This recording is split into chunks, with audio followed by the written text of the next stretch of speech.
Om Swastiastu. Jika Anda menabung di bank, Anda dapat jaminan dari bank. Jika Anda kuliah dengan baik, kampus akan menjamin Anda lulus. Seseorang berani melakukan sesuatu karena punya jaminan yang lebih kuat daripada risiko yang mesti ditanggungnya. Ini adalah hal yang umum. Dalam hal beragama pun, jaminan rohani pasti ada bagi orang yang taat. Semua kewajiban agama yang kita lakukan pastinya memiliki jaminan dari Tuhan. Anda tidak akan mungkin capek-capek melakukan hal besar tanpa jaminan, bukan? Lalu jaminan apakah yang diberikan oleh agama bagi para pemeluknya? Apa jaminan tertinggi yang diberikan oleh Tuhan jika seseorang menegakkan prinsip-prinsip Dharma?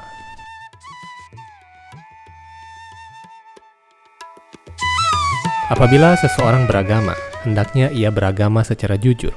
Begitu pula ajaran agama juga harus disampaikan secara jujur tanpa penafsiran dan motif-motif duniawi. Ini disebut sebagai beragama yang jujur dan jujur dalam beragama. Agama yang jujur berarti ajaran-ajaran agama mengandung kebenaran tentang hubungan sejati makhluk hidup dengan Tuhan tanpa dicemari oleh tujuan-tujuan duniawi dan pencemaran sifat-sifat atau motif-motif duniawi. Setiap agama mengajarkan hal ini dengan berbagai cara. Yang menjadi masalah adalah kadang-kadang kebenaran ajaran agama ditutupi atau dibelokkan demi berbagai kepentingan duniawi. Ajaran agama ibarat susu murni, dan orang-orang licik yang menggunakan ajaran agama untuk tujuan-tujuan selain pulang kembali kepada Tuhan, bagaikan ular berbisa yang menyentuh susu itu. Apabila susu itu disentuh oleh mulut ular berbisa, seluruh susu itu akan menjadi racun. Dasar dari semua ajaran agama adalah mengembalikan kesadaran setiap makhluk akan hubungannya yang kekal dengan Tuhan. Hubungan yang kekal ini telah ada di dalam diri setiap makhluk hidup.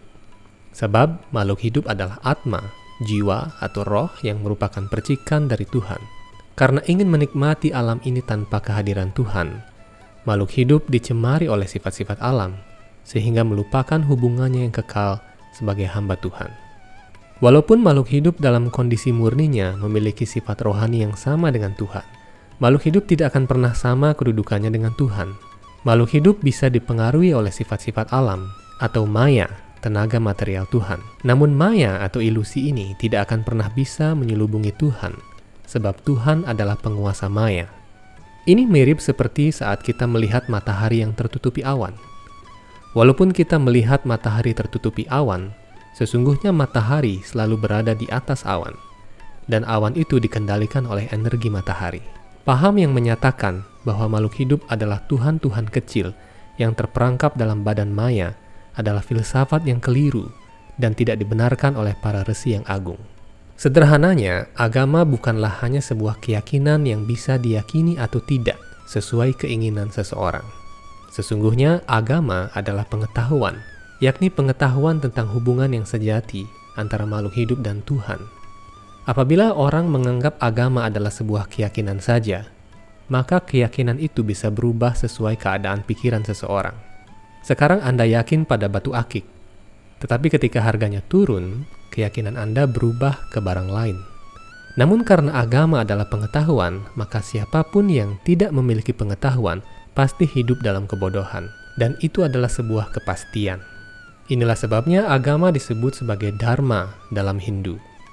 Dharma berarti kewajiban yang mutlak.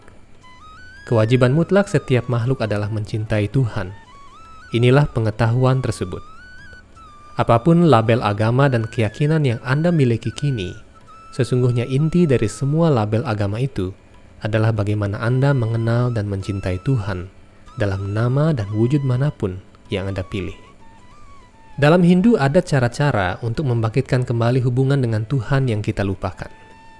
Cara-cara ini diciptakan dan ditentukan oleh Tuhan sendiri, bukan dibuat-buat oleh manusia. Dan hanya Tuhan yang dapat melakukannya untuk manusia. Kitab suci Weda Srimad Bhagavata Purana menyatakan, Dharmam tu sakshat bhagavat pranitam. Prinsip-prinsip agama diciptakan oleh Tuhan, berasal dari Tuhan, dan digunakan untuk kepuasan Tuhan. Cara-cara ini disebut yoga. Ada 4 jenis yoga, yakni karma yoga, jnana yoga, raja yoga, dan bhakti yoga. Keempat jenis yoga itu bertujuan yang sama, yakni mengembalikan ingatan makhluk hidup akan hubungannya yang kekal dengan Tuhan. Akan tetapi masing-masing sistem yoga ini menginsafi Tuhan dengan cara-cara yang berbeda. Para karmi atau orang-orang duniawi cenderung tertarik pada perbuatan untuk memperoleh pahala. Mereka tertarik pada kenikmatan surga, di mana mereka bisa menikmati kepuasan indria dengan bebas. Para gyani atau penekun gyana yoga tertarik pada aspek Tuhan yang tidak berwujud. Mereka ingin bersatu dengan cahaya Tuhan yang tidak berwujud itu, yang disebut dengan Brahma Jyoti atau cahaya Brahman. Para raja yogi tertarik pada wujud Tuhan sebagai Paramatma yang bersemayam dalam hati setiap makhluk hidup. Sedangkan para bhakta atau penekun bhakti yoga tertarik pada bentuk rohani Tuhan yang kekal. Bentuk rohani Tuhan yang penuh dengan kemewahan, ketampanan, dan keajaiban ini disebut sebagai Satchit Ananda Vigraha, atau bentuk kekal yang penuh pengetahuan dan kebahagiaan. Karena masing-masing golongan manusia tertarik pada aspek Tuhan yang berbeda-beda, mereka juga diberikan tempat yang berbeda-beda sebagai tujuan akhir kehidupannya. Para karmi atau orang duniawi akan mendapatkan surga duniawi. Apabila pahala mereka habis, mereka akan lahir kembali di bumi ini. Jika mereka melakukan kejahatan, mereka jatuh ke neraka, lalu lahir kembali ke bumi. Demikian seterusnya tanpa akhir, melalui siklus punarbawa atau reinkarnasi. Para gyani diberikan kesempatan untuk menyatu dengan cahaya Brahman yang tanpa wujud. Para harta yogi diberikan kesempatan untuk mencapai alam rohani, namun tanpa hubungan rasa dengan Tuhan. Sementara itu para bhakta diberikan kesempatan masuk ke dunia rohani, di mana mereka berada bersama Tuhan dalam wujud pribadinya, dalam berbagai hubungan rasa rohani yang manis. Betapa kompleksnya surga menurut Hindu. Konsep surga menurut Hindu bukanlah sebuah tempat yang kontras dengan neraka. Surga menurut sistem pengetahuan Weda adalah tingkatan-tingkatan keinsafan seseorang akan hubungannya dengan Tuhan. Apabila seseorang belum bisa menginsafi Tuhan dan memiliki hubungan rasa cinta kasih yang spontan kepada Tuhan, maka dia belum berkualifikasi untuk masuk ke kerajaan Tuhan.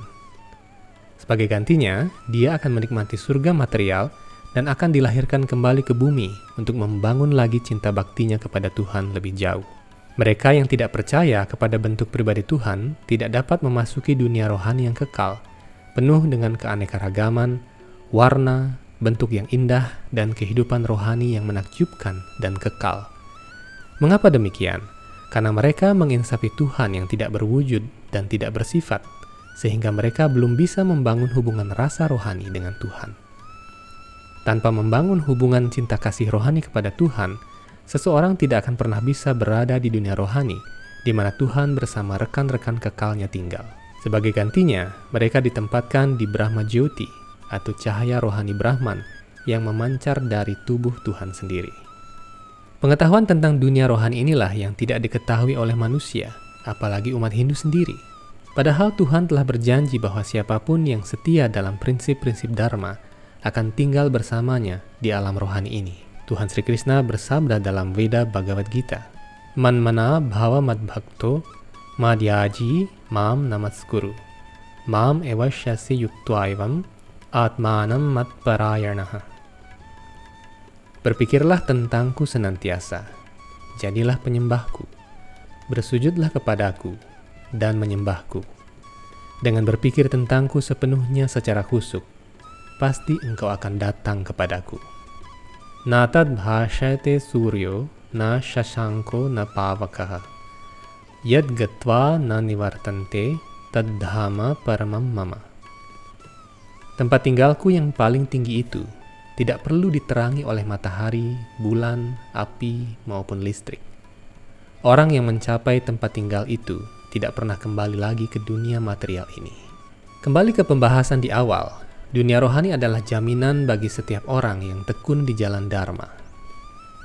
Dalam Veda, dunia rohani ini disebut Paramdhama, atau tempat tinggal kekal yang paling tinggi. Di dunia rohani itulah Tuhan berada bersama rekan-rekan kekalnya dan para jiwa yang sudah mencapai kesempurnaan. Di dunia rohani itu tidak ada kematian, usia tua, dan penyakit, dan semuanya tinggal di sana selama-lamanya dalam kebahagiaan bersama Tuhan. Karena di dunia rohani itu tidak ada rasa takut dan rasa cemas, maka dunia rohani juga disebut dengan Vaikunta. Vaikunta berarti tempat kekal di mana tidak ada rasa cemas, tidak ada rasa sedih, dan tidak ada rasa takut. Dalam video-video sebelumnya tentang moksa, Anda akan mendapatkan informasi tentang jenis-jenis moksa. Ada moksa di mana seseorang menyatu dengan Tuhan yang tidak berwujud, dan ada pula moksa di mana seseorang tinggal bersama Tuhan di dunia rohani yang kekal, dan menikmati kebahagiaan yang tiada habisnya, seperti kanak-kanak yang tidak pernah khawatir dengan masa depan mereka. Seperti itulah keadaan moksa di dunia rohani Vaikunta. Mereka yang memuja Tuhan tanpa wujud akan mencapai moksa dalam cahaya Brahman, sedangkan mereka yang memuja wujud rohani Tuhan akan mencapai moksa dengan berada di dunia rohani. Dari uraian ringkas ini, barangkali tidaklah berlebihan jika kita menyebut Hindu sebagai ahli surga yang sejati. Sebab uraian surga dalam literatur Hindu sangatlah gamblang. Ada surga material hingga surga kekal yang rohani, dan setiap orang dibebaskan untuk memilih jalan menuju surga yang mana, sesuai aspirasinya dan tingkatan cinta kasihnya kepada Tuhan. Anyway, apapun agama atau keyakinan Anda, apabila Anda belajar mencintai Tuhan dan mengingat Tuhan dalam setiap langkah hidup Anda, maka Anda pasti akan kembali kepadanya dan berbahagia bersamanya. Apabila kita berpikir untuk mencapai nikmat surga tetapi tanpa cinta terhadap Tuhan, maka di sana pasti ada kecemasan dan nafsu. Apapun yang kita coba miliki tanpa kehadiran Tuhan, maka semua itu tidak akan kekal. Semoga video ini bermanfaat buat Anda.